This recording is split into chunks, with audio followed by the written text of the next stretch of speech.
recording now. Okay. Welcome, everyone. The meeting to order, and we'll stand for the Pledge of Allegiance. I pledge allegiance to the flag of the United States of America and to the republic for which it stands, one nation, under God, indivisible, with liberty and justice for all. Okay, welcome, everyone. And being that this is the first meeting after 9/11, I just want to take this opportunity to remember everyone who we lost during that time, and take this opportunity to thank all of our first responders, including our very own board member, Todd Cronin. When most of us were to leave New York City or stay away from downtown Manhattan, Mr. Cronin went into the city as a first responder. We want to thank you and your wife, Pauline, for serving this community. Thank you. Thank you. And the first order is we have Deborah Ray from HYA Consulting, who will be talking about our Superintendent Search Survey. I want to thank everyone who responded to that survey. She will be giving us the results. And I'd like to turn that over to Deborah. Can you hear us? Yes, I can.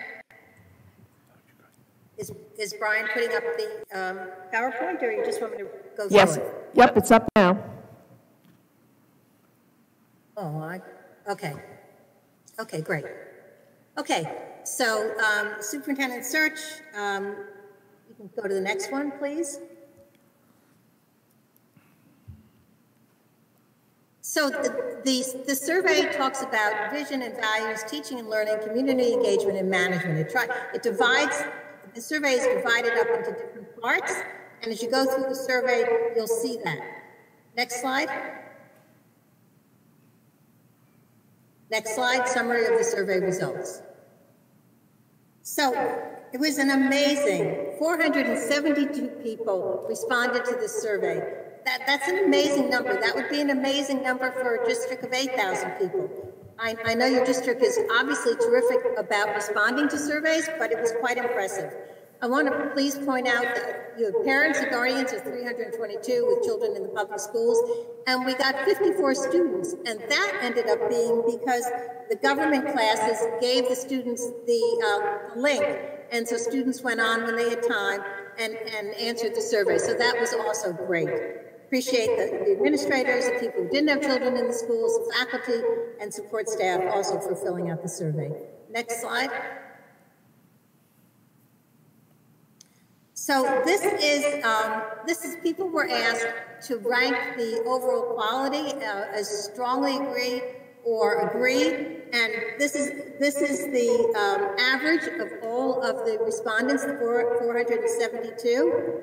That the schools are safe, the facilities are well maintained, technology is integrated into the classroom. Let me just point out that being a strength is most unusual. Usually that is something that districts really have to work on, so you should be quite proud that the technology is integrated into the classroom.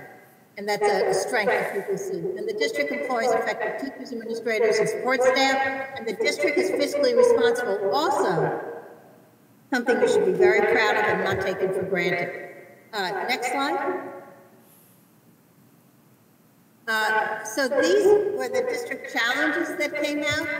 And as you can see, this is what was also based on the survey: closing the achievement gap, decisions based on information from data and research, transparent communication from the district, engage with diverse racial, cultural, and socioeconomic groups, and hold employees accountable to high standards. And I want to talk about that a little more in detail when we look at the survey and point out different groups.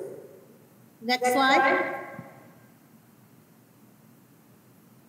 The top-rated characteristics, and what I wanted to do is show you also that among these top 5 are the top 4 for parents and guardians, just so that you get a sense of what the parents, 300 some odd parents, felt about the top-rated characteristics.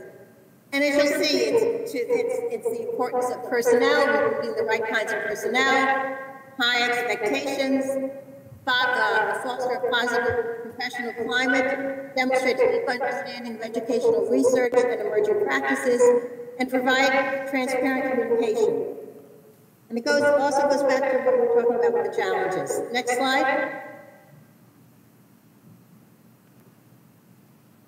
And then I wanted to pull out what the students said, because I think it's very interesting to know that they're different than what everybody else said, and that's to foster a positive professional climate of mutual trust and respect among faculty, staff, and administrators, demonstrate a deep understanding of educational research and emerging best practices. That was in the other one. Understands and be sensitive to the needs of a diverse student population. But that was very interesting and important. And provide a clear, compelling vision for the future. And I thought that was a very sophisticated and not surprising, because I think your students are terrific, but a very interesting point that the students make about vision. Next slide. So this is points out all of the different groups and the analysis of it. So in this one, the state of the district analysis, this is again what people said strongly agree or agree. And if you notice that 68% of the people that answered the survey, the 472, really felt good about the district, including the students and the faculty, administrators. I think that speaks very well for you. If you look down, keep going down a little bit, and you look down at the bottom two in terms of the social and emotional needs of students are being addressed. The students are concerned about that. Only 35% said that was what was happening, and the parents as well. And I think that's something interesting to be looked at. And also, students are on track to be college and career ready. And again, the students were at about 59%, the parents were about 53%, faculty were at 78%, and the administrators at 78%. So I think that's another one that can be looked at and interesting, and maybe take a little more time to discuss.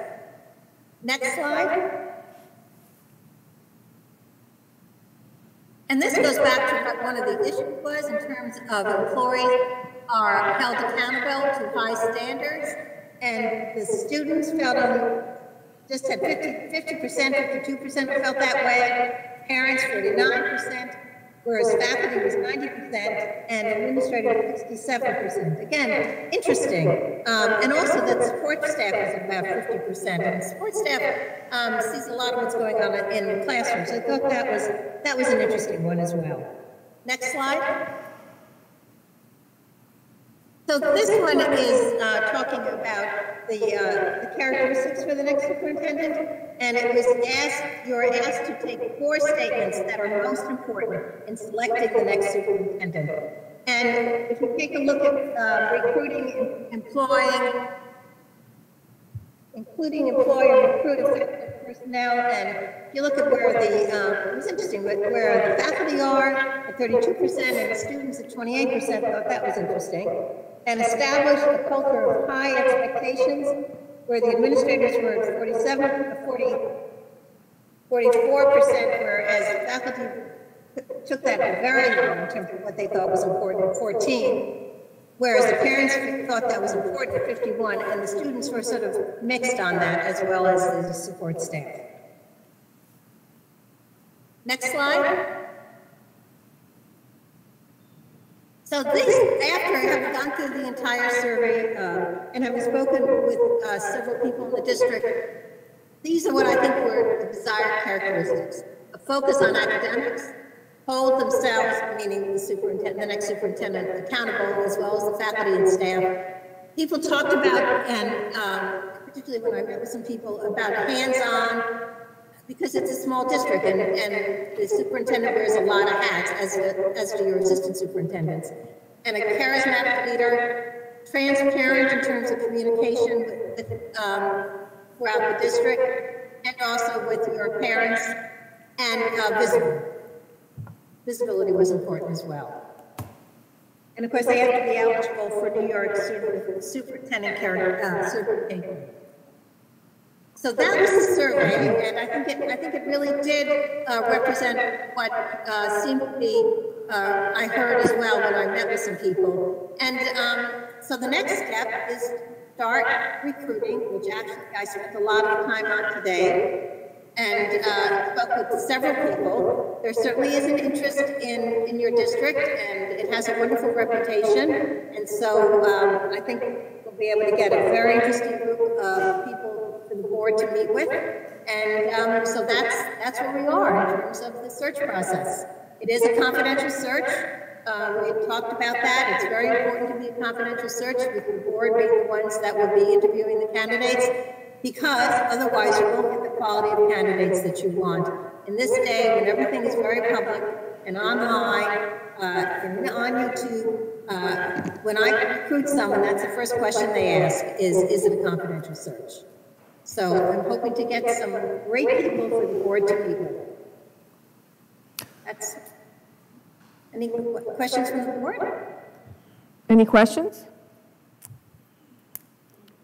No. Thank you, Deborah.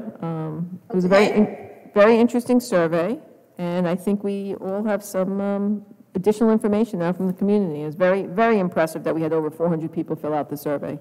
So I want to thank incredibly impressive. Thank the community and the students and the staff for filling it out. Absolutely. Okay.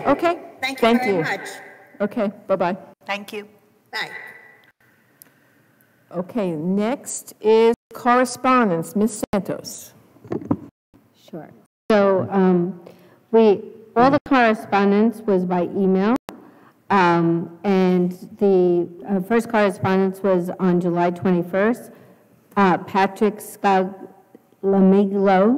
on graduation, Eileen McCartney on leadership, Kate Cifarelli on home education and sports, R.S. Abrams and Company on reserve planning and managing fund balance, Mariah Paredes on reentry committee, Maureen Vera on school reopening, Garcia Salo on full-time remote learning, Lisa Iametti on back to school, Jennifer Nola on alphabetical split.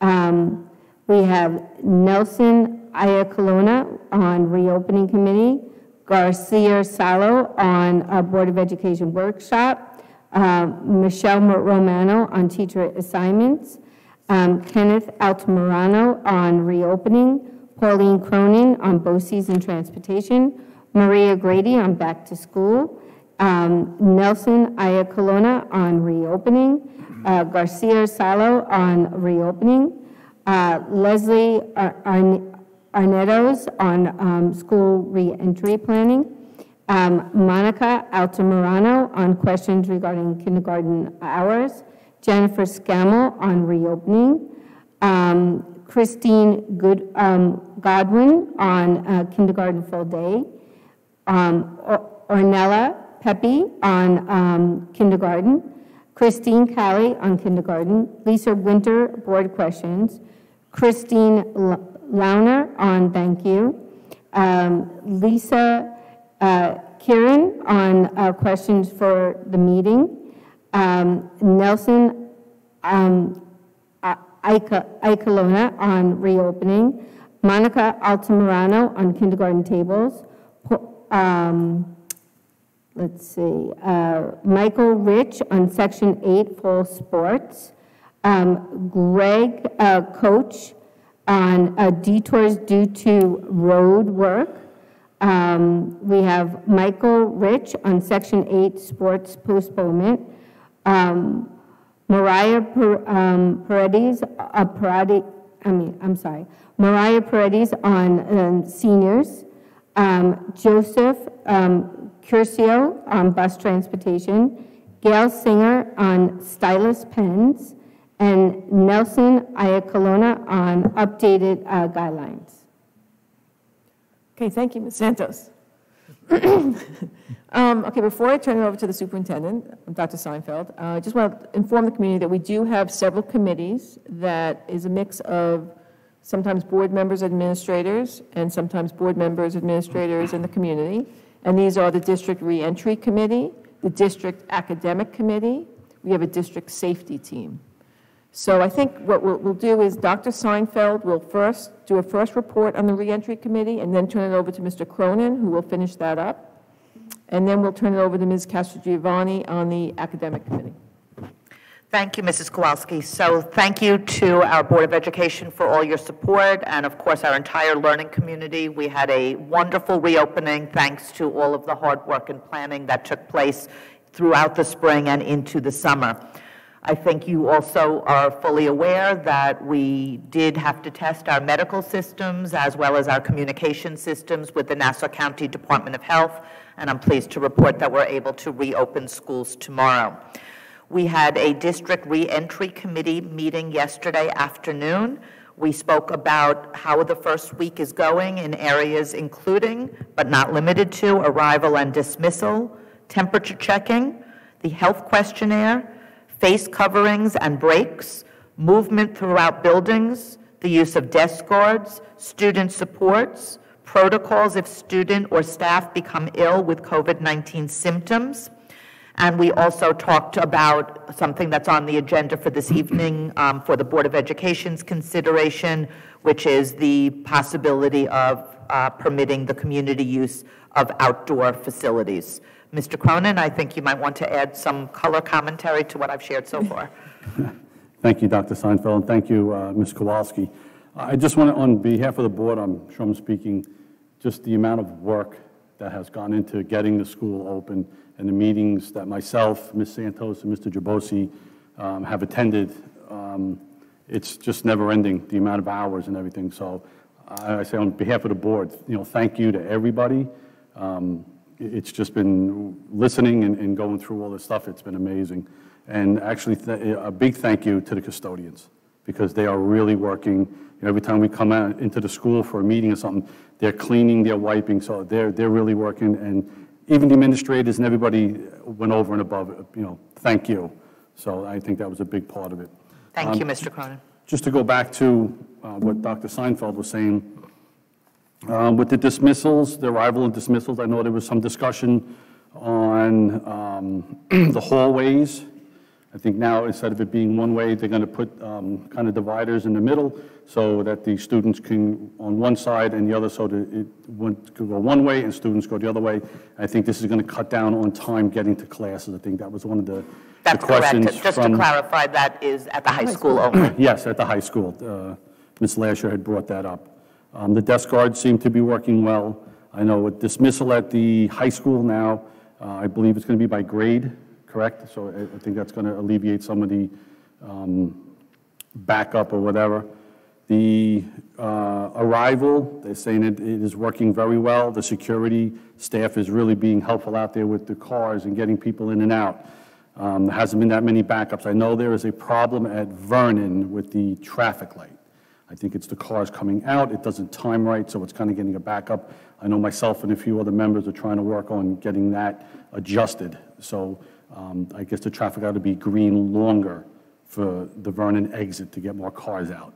That would be greatly appreciated, Mr. Cronin. I do want to also share that yesterday was the first day that we had all students in at Vernon, and it went very smoothly. Actually, the backup was not as bad as we anticipated, and we'll know more again tomorrow. Of course, we don't have data from today. Thank you. So I guess dismissal and arrival has been going very well between all three schools. The next was the temperature checking. They're saying it's been within 2 to 3 seconds. Students are coming in right away. They're going right to the ID card with the scanner. They said it went well even at the rainy day. It went very well. So I guess that is going very well with the temperature checking. There was a discussion on the health questionnaire, and I guess there was a little confusion. So I think today an email went out explaining that whole procedure. Because I know it was 2 weeks, 13 days, 14 days. Is it every day? Does a parent have to do it every day? So I believe, I'm not going to get into all that unless you'd like to, Dr. Seinfeld, but I think an email went out to explain the procedure so everybody knows exactly how that works. Correct, and I think today's email was helpful in clarifying, so thank you for mentioning that. The state guideline is 14 days, but we are now requiring it every day. So Okay. Thank you. I know that was one of the questions. The next thing that was discussed was the face coverings. I know there was a discussion on the gaiters, the neck gaiters, as not being a accepted mask, I guess, through the CDC. So I believe there's a change that's going to be coming down within next week, I believe. And I think that, I don't know if it's Ms. Lasher is going to be doing that, or is that you, Dr. Seinfeld? Yeah, with the gaiters? Thank you. So CDC has put out a guidance called How to Select, Wear, and Clean Your Mask, and it talks about what types of masks to wear. And what it says under gaiters and face shields is that evaluation is ongoing, but effectiveness is unknown at this time. We have some people wearing gaiters, other people wearing cloth masks or the medical masks that some of us are wearing this evening. The committee unanimously recommends that we send something out this week saying that as of Monday, we will only permit students and staff to follow the CDC guidelines, which I have the document here if anybody would like to review it, which would include no longer permitting gaiters. So I didn't want us to send that out. That wouldn't be from one building, it would be district-wide, so that would come from central administration. And the entire committee recommended that most strongly by our district physician, Dr. Strasberg, who does serve on that committee. So I'm assuming that meets with the board's approval, unless there are any questions. I would just add to that Dr. Strasberg was concerned most particularly with the gaiters actually acting as a filter for the, I guess, the droplets that we're trying to prevent through the mask, and they actually think it's worse to wear a gaiter. So that's why he really strongly recommended, based on the study, that we prohibit them. So, thank you, Ms. Santos. So I'm assuming the rest of the board is comfortable with that shift? Yes. Thank you.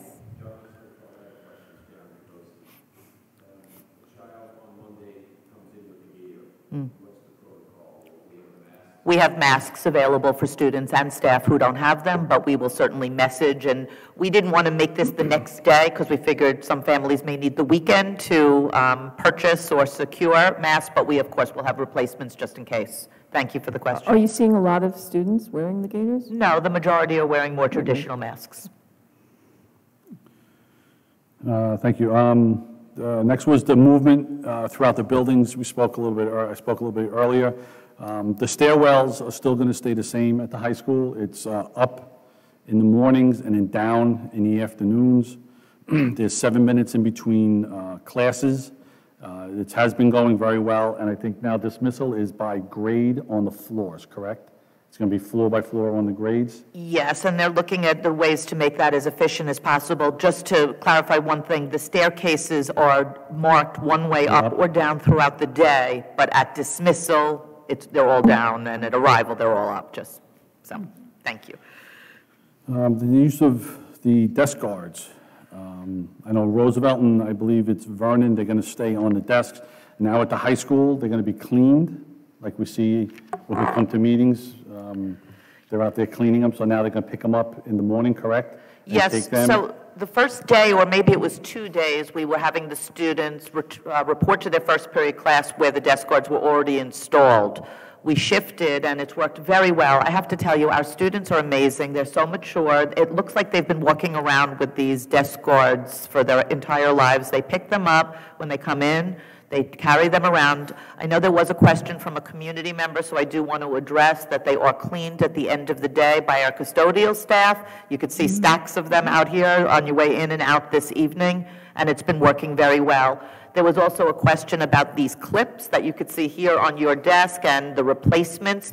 Some of them, most of them are in relatively good shape. We were early into the school year, but we did purchase lots of extras, and our custodians and administrators are on top of making sure that they're all in working order for our students. But again, I just want to applaud our entire learning community for making this shift. You see them walking around with these as if they've had them forever. So thank you for that question. The next was support. So there was like two sections to this. They're saying, the principals are all saying that the students are doing very well, they're happy and excited to be back. They visited a lot of the students throughout the day, but they're saying that we may need some tech support for the students and also for the teachers with tech support. So I don't know if we're short in that area, but we may need to look to get some extra tech support for students and for the teachers. If it's okay with you, Dr. Yes. Mulhall is going to share some feedback on that. Thank you. So there is a backlog of tickets right now. I think it's just the volume, but we were able to get some additional technicians to help with some of the device management, the basic things that will free up our very skilled technicians who are familiar with our systems and our layout to reserve their expertise for the things that only they can do, and the additional support will be able to help us with the tickets that are a little bit more general and some of the overall volume. So this is very typical for the start of any school year to see an increase in volumes as people start to sort out either their new devices or new procedures, and this year has only exacerbated that, but we expect it to go back to normal very soon. Thank you to the entire tech team for all they've done to be just amazing at getting us up and running. Dr. Mulhall, would you say, like, the suggestion at the reopening committee was that there would be a dedicated tech person per building, which you can see now given the fact that there's cameras in every classroom and remote learners and from every building. I mean, I personally thought that was a good idea, but I don't know what you're observing or what you're thinking.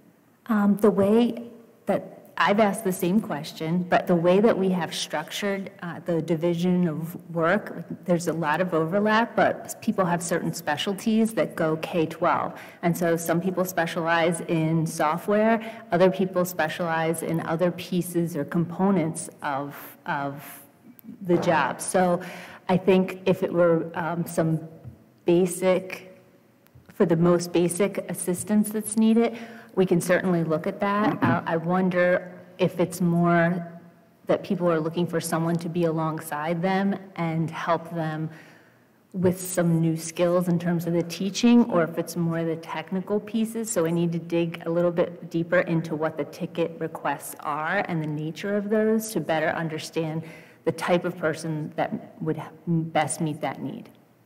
Okay, great, because I mean, you'll do your research, but we've heard that it's a technical issue. So like, it's just difficult, I guess, if there's technical problems in the building, and there's not a tech person there. You can see that being problematic and delaying instruction time. So that's really the question. And I think everybody's anxious, and so everybody wants things to go well. Nobody wants to be late, and the majority of issues that are coming in are just simple user error, and they just need somebody to kind of walk them through the steps. So, we've all learned sometimes you just have to unplug it, right? If it doesn't work, you just pull it out and just start over. And so some of it is the most simple things like that, and really making sure that we have some district-wide procedures for where to go and the process when you need assistance. And so that's something that's, I think, a larger question that we need to talk about in terms of a central hub for working through all of those issues. Great. I mean, maybe we could get eventually a report on response time to assess whether maybe we need an additional staff. Thank you. I'd just like to take a moment on that item to say that we have an amazing tech team. Thank Dr. Mulhall, thank Ms. Ostroff, because the device distribution and the getting everything up and running, it has been such a seamless transition back to digital learning, which of course was tested today, pre-K to 12, and it went really well. So thank you to the board for your foresight in all of the resources that you have provided over the past several years, including upgrading our network, and of course our devices. So thank you to all involved. So next discussion was the COVID-19 protocols. And obviously it was tested yesterday into today. Really wasn't a lot of discussion on it, but I just think maybe is this posted so the community can read it, and if we can get it out to them again? Because I know there was a few questions, I believe, around, what is our protocol? How did we handle this situation, for yesterday and today?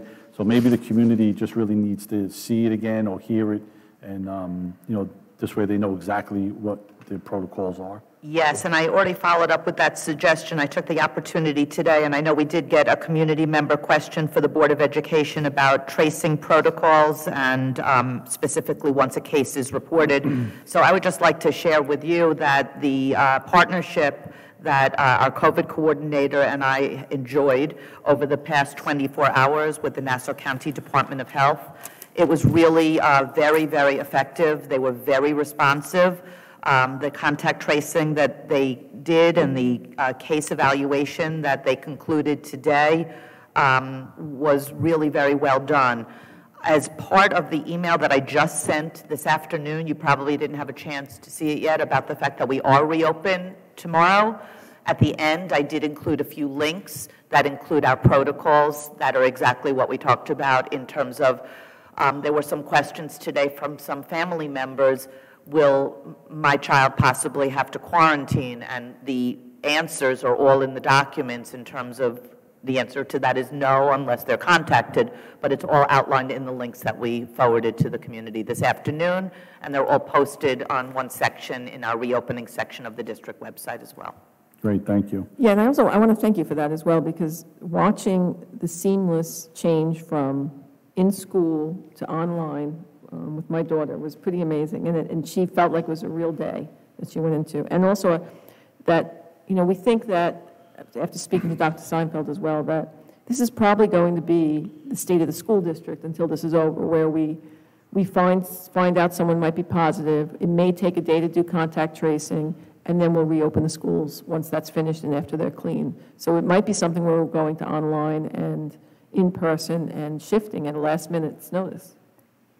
Yes, and I do, of course, there are privacy concerns and we could never name names, but as students may need to quarantine, our instructional model for the digital learning really enables us to be very nimble and for students to pivot directly to the digital classroom. So, Dr. Seinfeld, what happens if a teacher has to quarantine? That is the more challenging part of this. We do have to follow the protocols put out by the Department of Health, and then we would have to have somebody cover his or her assignment. What can if the teacher's just quarantining, in other words, is not ill, is there a way that the teacher can just teach from home via Zoom or via the technology? That is certainly something that we could look at, and when somebody is quarantining, we can assign them to work at home. The issue that you have then is that the students are still here and still need to be physically supervised. We have Dr. resident subs. Yeah, subs, Yeah. but the subs could sit in the... Dr. Seinfeld, Sean McAvoy, Yes. these emails are very effective and very informative. Where, I know we ask this a lot, where does a parent go on our website to sign up for them?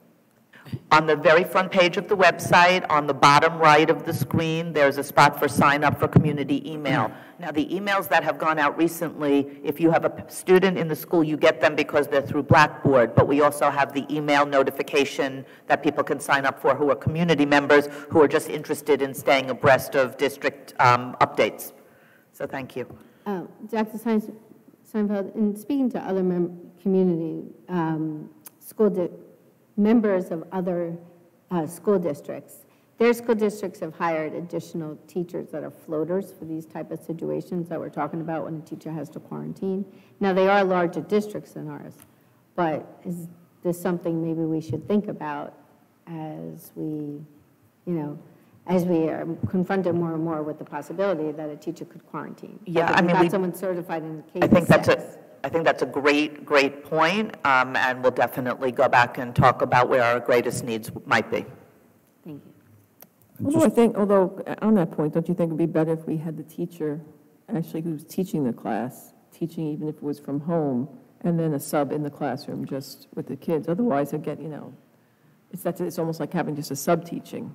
I'm thinking I'd prefer that. Yes, and that certainly is another model depending on if the individual is well enough. Enough, right. Yes. And then to continue with the meeting, one of the other questions was, how is the virtual learning going? And obviously, after today, everybody has heard, and Ms. Kowalski just spoke, and Mr. McAvoy too. It's going great. So that was one of the questions. I know there was an issue, something to do with headphones and with the teachers. So, and it was group work, I guess, at home. So that was discussed. There was a lot of positive feedback with the instructional part of it, which is very good. And to move on, the other part I guess we'll have to discuss tonight at the board meeting was the use of outdoor facilities. And the question was, inside the buildings, the field house, and, just district sports. So I guess that will have to be during. Well, if you'd like, we could talk about it now, even if it's on the agenda later. So the district reopening committee did support the recommendation of reopening the use of outdoor facilities to community groups, with the proviso that there is no access to any inside buildings or the field house because of the nature of wanting to keep our facilities as clean as possible. We do have a turf field at the Vernon School that is near completion, not quite.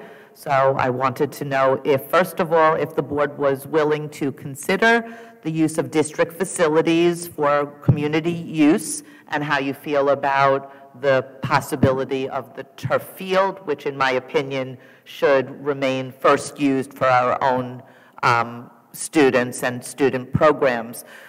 So I'm certainly open to any feedback about that. Do know, and I know we'll be speaking about that in a moment, that if we do open the facilities to community groups, we may have to revisit some of the permits that could be issued if, in fact, there is a change related to interscholastic athletics or any other type of program that would need to use our fields.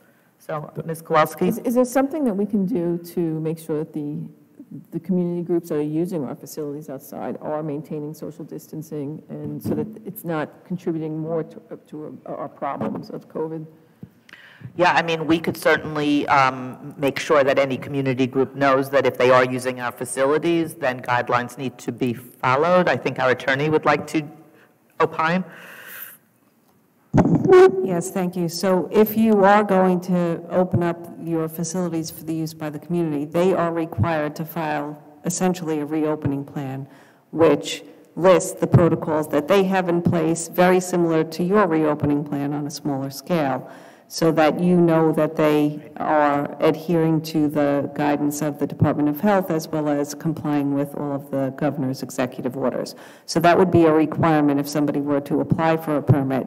They would have to at the same time file their plan for the use and the protocols that they will have in place to assure compliance. And they'll file that with us? They would have to, yes. And so then we would have to review every one of those to make sure they meet the specifications? Correct. Do we I was going to say, Dr. Seinfeld, do we have any outside organizations using our facilities right now, since we began school?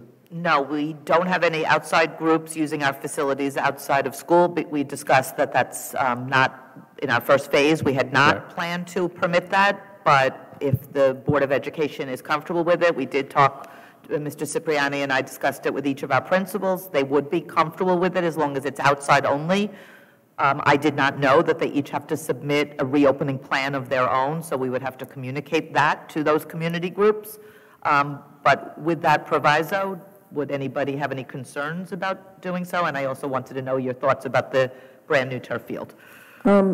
Well, I think you might have misspoke there, because I think there are other groups using, right? I mean, the College Board and the the ACT exams are using. Oh, outside. I thought you meant outside facilities, like external outside. Okay. We did have the ACT last week, and we do have the ACT again this week, that we didn't really consider an outside group use of facilities. It is open to our own students, and it's a part of our academic offerings. But in terms of community group using fields and the like, such as athletics, we have not permitted any. I mean, I would be in favor of opening those fields to the community, and as long as we have the resources to review those plans, because that sounds like it's on us then to review those plans, right? Can I make a suggestion? Why wouldn't we come up with the plan that we expect them adhere to. And they would have to attest to the fact that they meet all these minimum requirements. Because I'm concerned, like, we start reviewing everybody's plans. That's very time consuming. Very time consuming. But you have to adopt at least this plan. I mean, obviously, it would be a subset of our plan, like, in other words, temperature checks or whatever the other minimum requirements are. I just think, otherwise, we're opening ourselves up to liability. I'll be perfectly candid here with the Board of Education. I did not know about this until this evening, so I'd love to be able to see. I don't know if you have any samples, Ms. Sadowski, no? Do you know of any other districts who are permitting this at this time that we might be able to, because, you know, to start creating new plans for each. Right. No, I just think one athletic plan that they have. One athletic plan they have to adhere to. So I don't know, Yeah, whatever, 5 pages long. It could be in addition to that, but these are the minimum requirements that they Yeah, we must can do comply some- with. But it would have to, research it on would that. change too, every time the state changes some Right. guideline, we'd have to change that as well. It also depends on the activity. So. Well, they're all outdoors, right? Right. But it does depend upon the activity. The other issue is enforcement.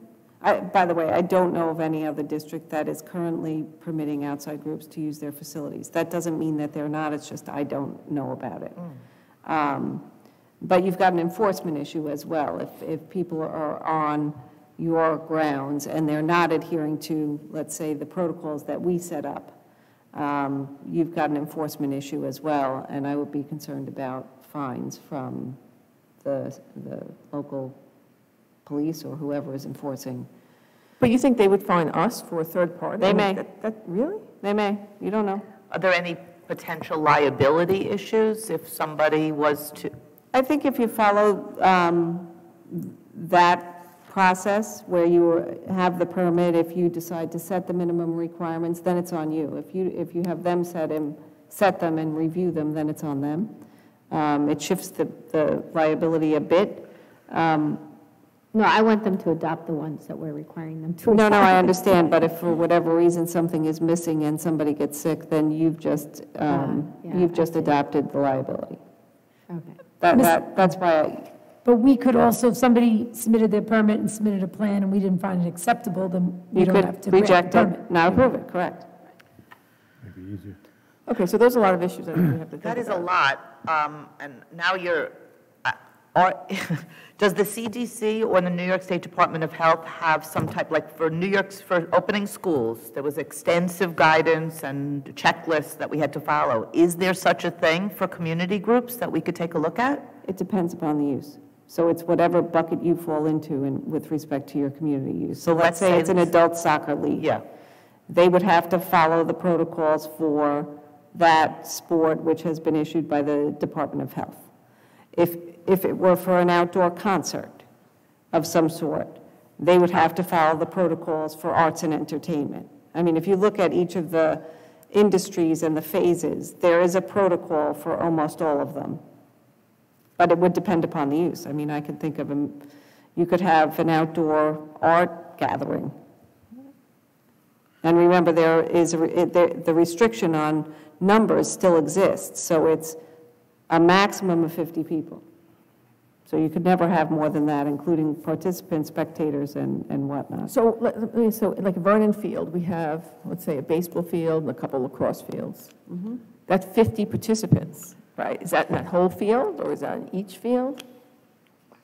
I think you've got 2 fields at Vernon? Well, it's kind of one big field that we have separated into, baseball fields and lacrosse areas. It would be 50 people on that field. On that entire field. Congregating, they'd be congregating. On the whole property? Well, they'd be congregating, right? You'd have, the whole point of the 50 people is that you don't want congregations of people. So you would not be able to have 2 groups use those fields at the same time if it were in excess of 50 people.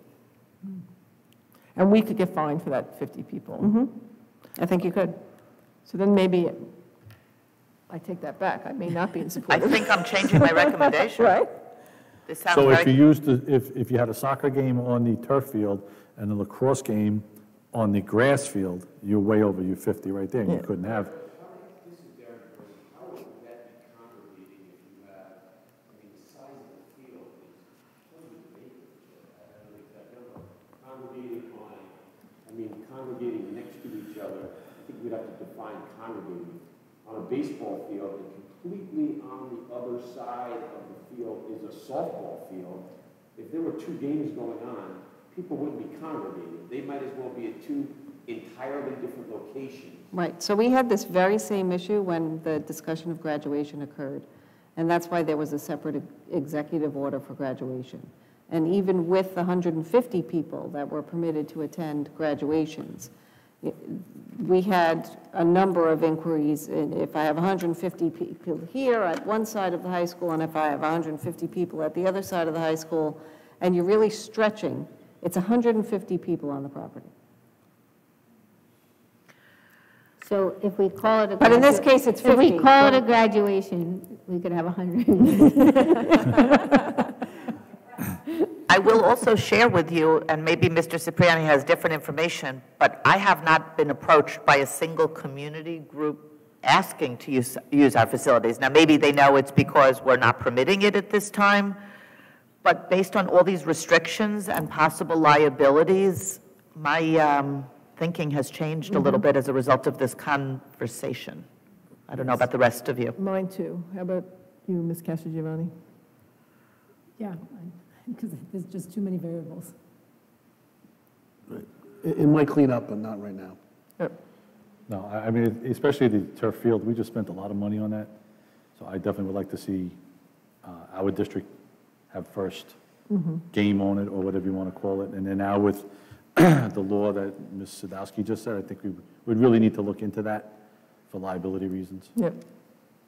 Ms. Santos? Yeah, well, I guess I would just want to know, like, what groups wanted to use it and when, before I would make a final determination. You know what I mean? Like, I have no sense as to who normally uses our fields. Right, but that could be a little bit of a chicken and an egg, because I don't think we've received any requests, which do all come to me for a signature. I'm the final signer, I'm the final signature on the approval, and I haven't received any. But the chicken and the egg part might be community groups know we're not allowing it at this point, so they may not have put in. No, I mean, like, historically, like in the fall. I know spring there's a lot more use. Spring is more than the fall, but we do have a lot of community groups, including on the weekends throughout the year. So I think we should, I know you're in the middle of polling the board, Ms. Kowalski, but I would suggest that we pause this until at least we learn more about any change in guidance. How about if you get a request, you'll bring it to us so we can evaluate? We can certainly talk about it. Why don't we wait on it and see? Yeah. So in other words, right now, no, but we'll evaluate requests as they come in?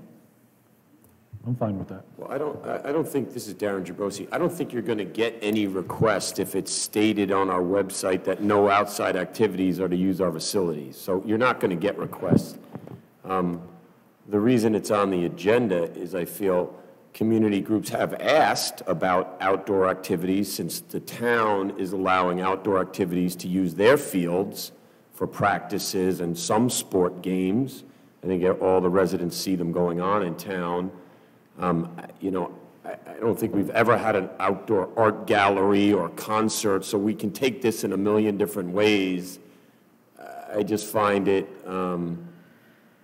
you know, we can throw potential litigation at anything we do right now and kill anything we want to do. I find it funny we're having an ACT exam in our building, inside, and people from outside of our district coming to that, especially what I heard Manhattan and other places, but we're worried about a basketball practice or a soccer practice or a lacrosse practice. I mean, if the pendulum's gonna swing safety and litigation one way, then it should be the entire building. I think indoors more important than outdoors, but I mean, you could go to any town park or field now and see hundreds of kids, and I don't see anybody policing that of there's more than 50 you need to break up anywhere. So unless people are seeing things that I'm not, I think this is something we should reconsider. I understand I'm the minority here.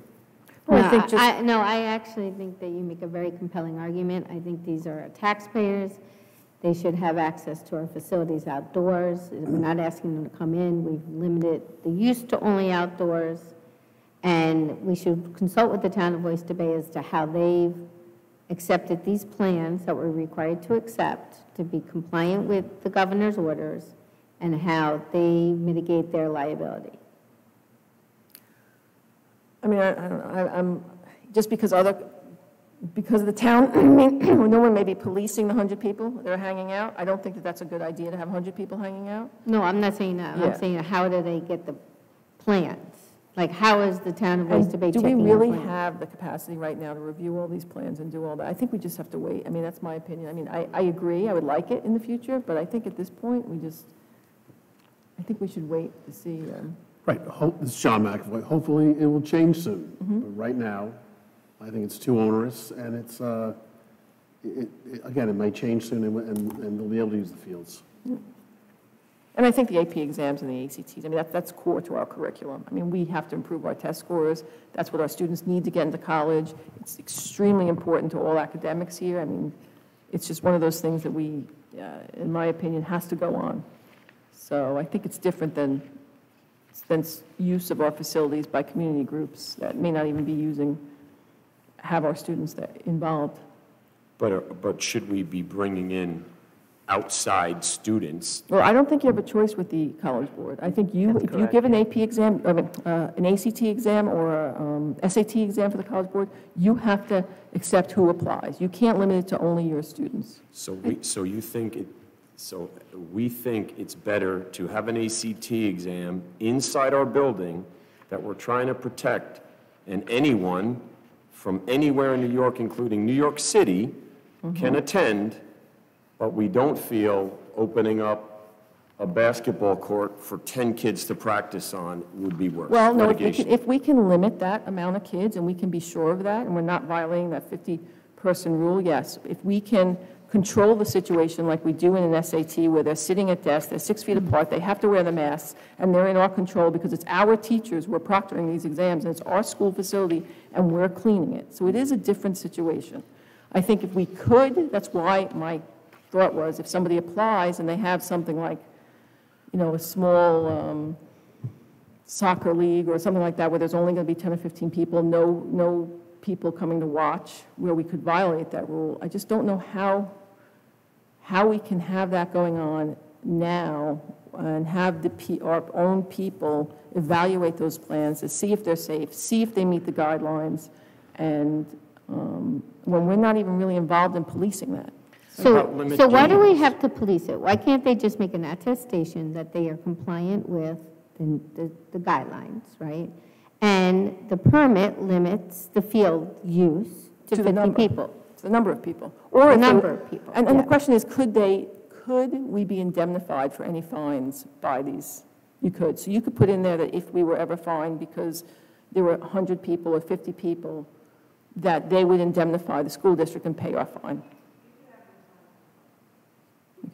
We could limit the use of practice as opposed to a game, which brings a lot more, which brings, you know, maybe people from other towns or outside of Oyster Bay, and certainly a lot more spectators than a use of a practice facility. Just a thought. And there's been a lot that have limited the number of people per child. So like just two spectators or one spectator per child, like to limit so that it caps it. But we could just cap it at 50 people if that's what we're saying. Right.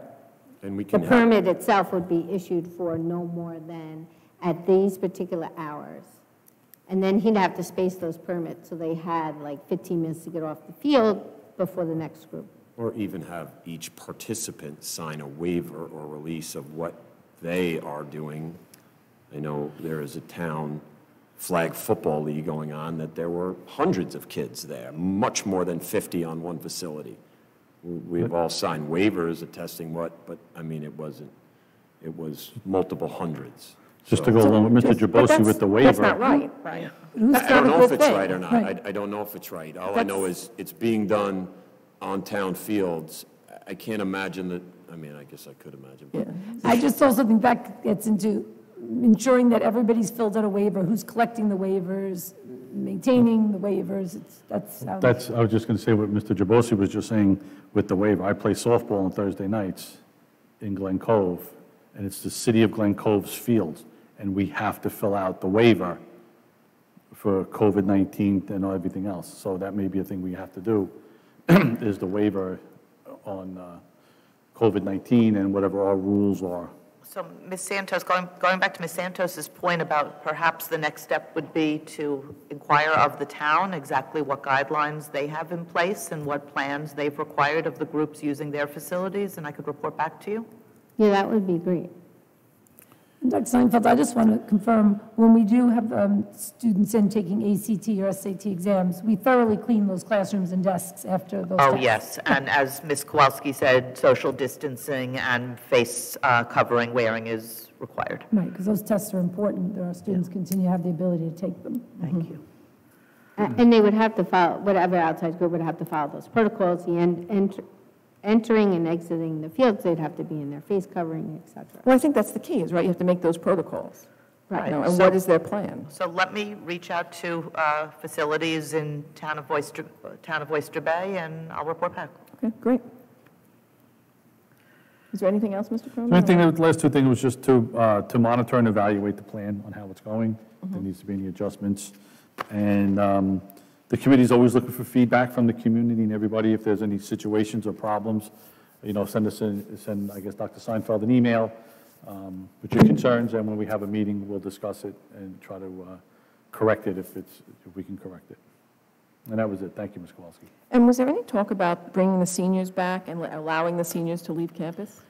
Yeah, actually, no, not at this meeting, but Ms. Lasher has been talking about reevaluating the lunch for seniors, and we'll be continuing to look at that. In terms of evaluating, we talked about that, as we agreed, the 1 month as our first phase, and to reevaluate who we might be able to bring back in, or any additional restrictions we may have to put in place. Hopefully the former, not the latter. Well, that's for bringing them back. What about letting the seniors go out for lunch? That, as Ms. Lesher is looking at that with her team, am I correct that the Board of Education would like us to look at that as a possibility for seniors, as long as they sign out and we are able to know where they're going and when they're back? Yes. Great. So Dr. Seinfeld, talking about lunch, is there a way to like make lunch a little better for the kids? Like, has anyone been thinking about that? In terms of the food In itself? terms of having to eat in the classroom? Well, at the elementary or the high school level? I think K through 12. We've had lots of conversations about that. We would need to limit the movement the best that we can. It is going pretty well. The kids do have recess, so they are able to move about then. At the high school level, I think you probably saw what I put in last week's board letter about our new cafeteria here and some exciting plans around that. And it is something that we're continuing to monitor and evaluate. I will tell you, it is not, great to have to sit in rows eating lunch. On the other hand, when students have their face coverings off, we have to be really, really careful. And if there's one thing I learned in the last 24 hours working with the Nassau County Department of Health, those are the cases where the contact tracing is so critical, especially in terms of the possibility of close and proximate contact, defined as 10 minutes within 6 feet. And the masks certainly help. You can't eat your lunch and wear a mask. So it's one of the most challenging parts of this for our students, and we're looking at it. Not making any changes at this point. Yesterday was our first day of having all students in. So, but I agree with you. It's definitely something to look at here, but at the elementary schools as well. Thank you. Thank you. And that's all, Mr. Cronin? Yes, thank you, Ms. Kowalski. So let's move on to our academic committee. Ms. Casciagiovanni? Thank you, Ms. Kowalski. One of our board goals was to look at why our school ratings on various websites is so low. At our last academic committee meeting, we focused on why our school ratings are low on great schools. Our high school, for example, has a 6 as its rating, whereas Syosset, Jericho are rated as 9, and some other surrounding districts are rated high. We looked into the data and we found that we have a 2 on our progress score at our high school for great schools. As we looked into other surrounding districts, their high schools do not have a progress score. We wrote to grade schools to find out why this score is and why we have a progress score, yet some surrounding schools don't. They stated that the score comes from the state. We looked at the state scores and the progress scores, which are calculated for lower grades, K through 8, but not high schoolers. We are beginning to believe that it's because we have 7th and 8th graders designated as high schoolers or high school students that our high schools receiving this progress score. We then looked at some of our surrounding schools that have 7th and 8th graders in their high school, and these schools also had a progress score. For example, Cold Spring Harbor has a 3 rating for its student progress score. We think the data may be skewed for our high school based on having our 7th and 8th graders declared as high schoolers. In addition, we noted that another criteria used for our college readiness score is the percent of students at the high school taking AP exams. Our percentage is incorrect and too low, and in part we believe, again, it's because they're counting our 7th and 8th graders in that percentage when our 7th and 8th graders cannot take AP courses. We are going to continue to look into this further and see if corrections can be made. We're further evaluating the ratings at the Vernon School and looking what we can do to correct this data. We also looked into the data and saw how important the K through 8 state tests are for our ratings, and we discussed how we can better communicate with the parents that having your child opt out of taking these exams has a real negative impact on our school district's ratings. We also looked at our preliminary advanced placement scores, and as you know, it is the goal of the board to increase our test scores. It looks like we are trending in the right direction for raising our average AP scores. In most cases, our average AP score is increasing. We will know how we performed against others in our region when those results come out in October. It's a quick summary of some of the things the academic committee is working on. Thank you. Any other comments? And thank you, Ms. Scott. And when do the results, is it early October? When in October do they come out? The rating, the AP scores compared to Nassau County, yes. I think usually by the end of September, and we will, of course, report back as we have in the past. Thank you. Thank you. I don't know if there'll be a delay this year based on all of the changes to the tests, and I'm not sure because it's something that BOCES, we're relying on Nassau BOCES for, but they're great usually about getting it to us by the end of September. Thank you. Sure. Great.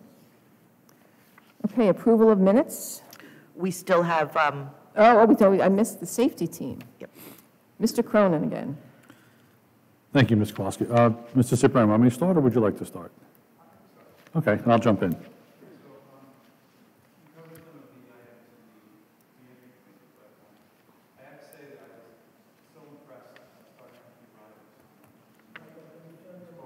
Mike. Sorry. Yes, I'd like to say that, we starting out, the arrivals in the morning have been going wonderfully. We have our security team, we have our staff, we have our administrators helping out, so it's been a real team effort to ensure that our arrivals are going well. On Monday, as Dr. Seinfeld said, we had everybody back, and, we were logistically looking at how that would work, and that worked very well. The concern was at Vernon. Our security guards were able to maintain the arrivals by, even in the center parking lot, instead of having one row of cars, they were able to have 2 rows of cars, which acted as a barrier towards cars backing up into 106. So we didn't have an issue with anybody going into 106. And even at 8 o'clock, a tractor trailer came in at the worst possible time.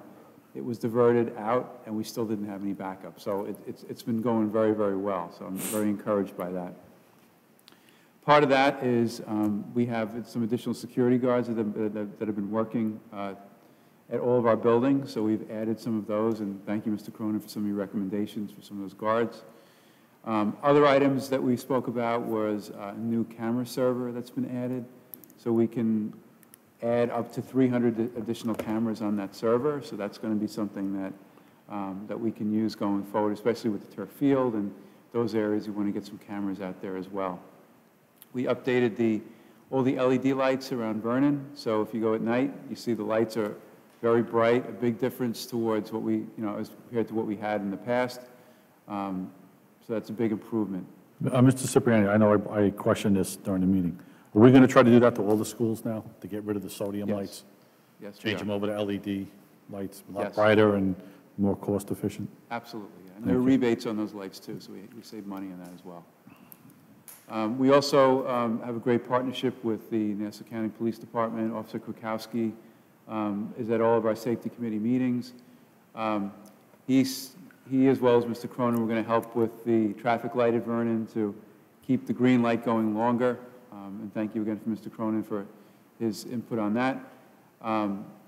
Also, Officer Krakowski is going to talk about fire drills and lockdown, lockout drills in this new era of COVID. So he's going to provide some training on that and be able to give us some information as to how those drills are going to be going differently now in this era. We spoke also about door alarms, basically in certain areas of the high school here. We're going to insert some additional alarms and, you know, basically maintain those and add additional alarms as needed. So that's my report for the committee. I know with the alarms, Mr. Cronin, I know with the alarms, the door alarms, I think there was a question brought up about leaving the doors open for some fresh air for classrooms. And Officer Krakowski said, you know, not that it's safe, but as long as there's a guard there, one of the security personnel is there, don't leave it unattended so it's closed afterwards. I know that was one of the questions brought up about leaving the doors open. Yes. And I know we discussed about the fence on Lawn Lane, the chain link fence that would be going down Lawn Lane. Did you look into? I will get a price on that now that the project is close to completion. I could see exactly what that price is, and then we can talk Okay. about the height and the length and get that quote for you. Okay. I think that was it, right, Thank Mr.? you. That was it, yeah. I think that was all, yeah. That was it, Ms.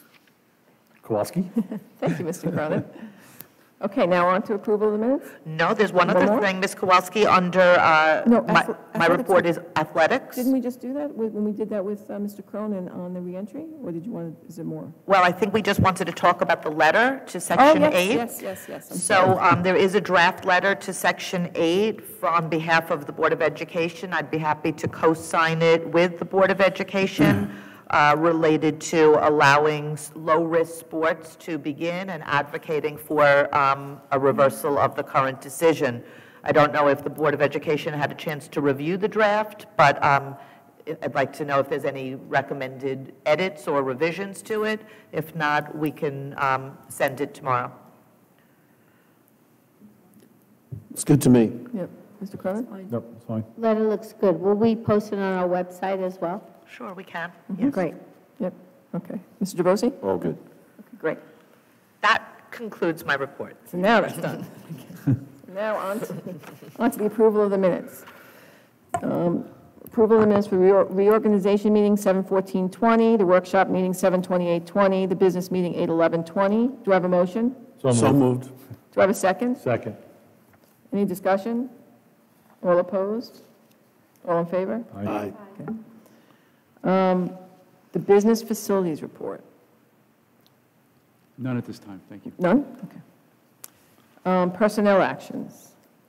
Resolved upon the recommendation of the Superintendent of Schools, the Board of Education of the Oyster Bay East Norwich School District hereby approves the following professional personnel and civil service personnel resolutions as listed. And that goes down to top of page 5. Yep. Do I have a motion? So moved. Second? Second. Any discussion? I have one, Ms. Kowalski. Just to Dr. Seinfeld, maybe to you. There's 3 more teachers taking leave. I think there was 5 last meetings. That's a total of, I think, 8 now. Do we have enough subs to cover these classes? Yes, we have all positions covered, but we're always looking for additional substitutes and resident subs, especially related to possible staff absences. Okay. So it's something that we're always looking at, but we're good right now. So Thank thank you. you. Okay. On to special services. Oh, no. All in favor? Aye. All opposed? Okay, motion carries. Special services, resolved upon the recommendation of the Superintendent of Schools, the Board of Education of the Oyster Bay East Norwich Central School District hereby approves the following special services resolution as listed.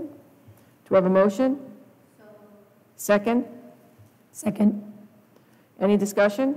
Yes, this is Mr. McAvoy. What is St. Mary's Healthcare? I couldn't find one anywhere local. That's a special education service. I believe it's for therapy services. And they're a local firm, or this is... Local. Okay. Anything else? All in favor? Aye. All opposed? The motion carries. New business, resolved upon the recommendation of the Superintendent of Schools, the Board of Education of the Oyster Bay East Norwich Central School District hereby approves the following new business resolutions as listed. That goes down to the next page, middle of page 6. Do I have a motion? So moved. Second? Second. Any discussion? I have one, Ms. Kowalski. Yes, Mr. Crowley. C, the COVID coordinator. Who is that? Is that Ms. McCarthy? That's Ms. McCartney. Okay, just wanted to Yes, make it sure. just codifies Yep, just wanted to make sure it was her. our the agreement with her. Any other discussion? All in favor? All opposed? Motion carries. I'd like to congratulate Ms. Santos on joining the Wellness Committee. Oh, thank you. Okay, I'll turn it to you. Is it- We already discussed the outdoor use of outdoor facilities. In your Board of Education letter, you'll find information about the New York State School Boards Association meeting, conference, which is being held virtually this year. It really is a very informative conference. I know that with the time we went in New York City, it was a little bit difficult to get into sessions. It was so crowded. The fact that it's virtual will make that easier.